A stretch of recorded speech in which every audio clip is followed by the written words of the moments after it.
What it do, anime crew?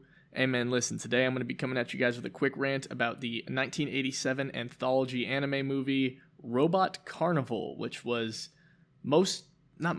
chiefly directed, I guess, by Otomo, the guy who did Akira, Rojin Z, Steam Boy, many things, one of the most respected and esteemed anime directors of all time. And then a assortment of other directors. It's 9 shorts long. The first and the last one are Otomo, and then the 7 in the middle are from various directors, not all of which really have any other chief directorial credits of note.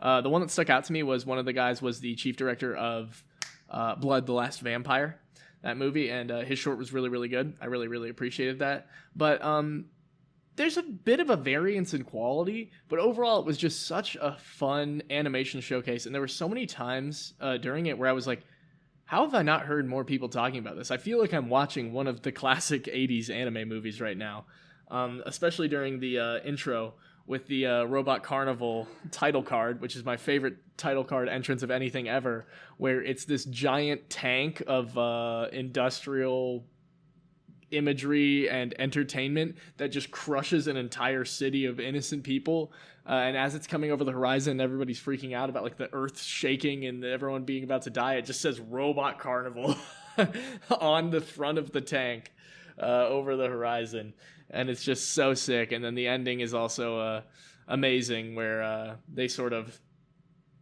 are playing with something that fell off of the robot thing after they survive the it's not really an invasion, but after they survive the robot carnival coming to town, and they're playing with it, and they're like, ooh, look at how cool this is, and then it just fucking blows everybody up and nukes the family. It's pretty stereotypical steampunk slash cyberpunk thematic texture, with like, you know, people taking automation and technology too far to the point where they lose their humanity and they lose control and everything stops making sense and they end up killing themselves because they have weapons that are too powerful, and you know, all these like classic doomer sci-fi themes that you would expect, but very artfully proposed in a lot of these. I remember there was one of them, I believe it was the sixth one, where it was like a picture-in-picture type of thing. Like, it was framed in a very interesting aspect ratio that did not take up most of the screen.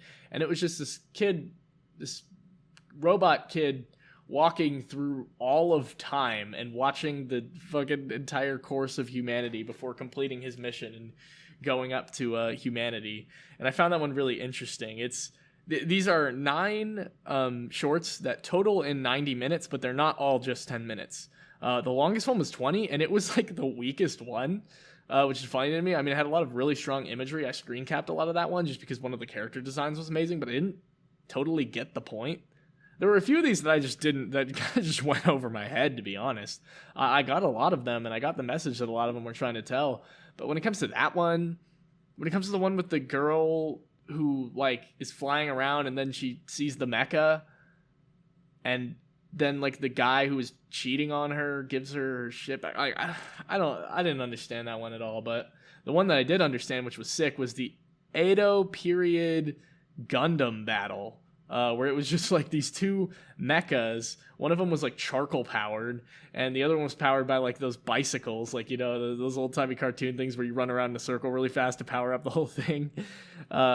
And it's like this really goofy, irreverent take on, I guess, the Meiji Restoration period, maybe. I don't know. I'm not the most conversant person in Japanese history, so my apologies if that's totally off base.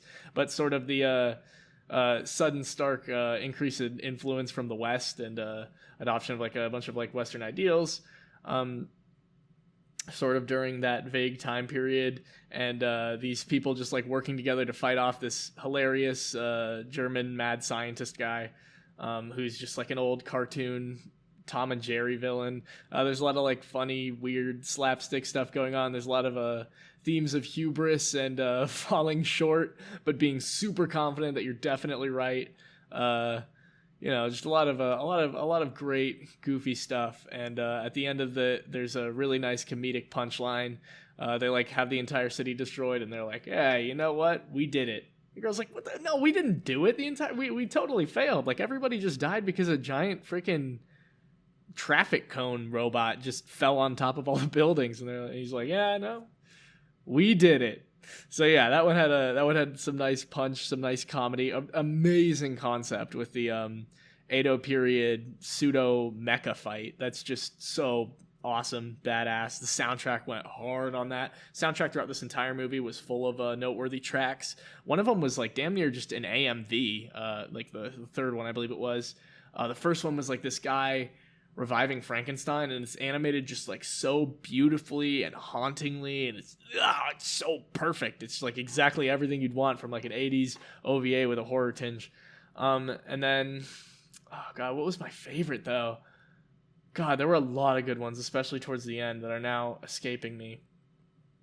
I remember really liking the 7th and 8th one. Oh my god, yeah, the one that's just the guy like running away from all the robots in the city as like the giant guy like lords over it. The giant robot thing lords over it, and everything tries to chase him around and kill him. That thing was so haunting. The atmosphere of that was so fucking powerful, so strong. And then I believe, yeah, the 7th one was the mecha battle, and then the 6th one was that one I was talking about with the robot boy walking around. That was really good. That would mean that the 5th one was the weird one where they're flying in space and they meet the mecha. The 4th one was the super long one with the guy who wanted to cheat on his wife. There's a lot of just cheating on your wife happening in this anthology for some reason. 3rd one is the music video type thing, and then the first one was the reviving. 2nd one was reviving Frankenstein. 1st one was the intro. 9th one was the outro. So yeah. They were all strong enough to leave that much of an impression on me. I especially loved number 1, number 8, and number 7. Those were some of the standouts for me.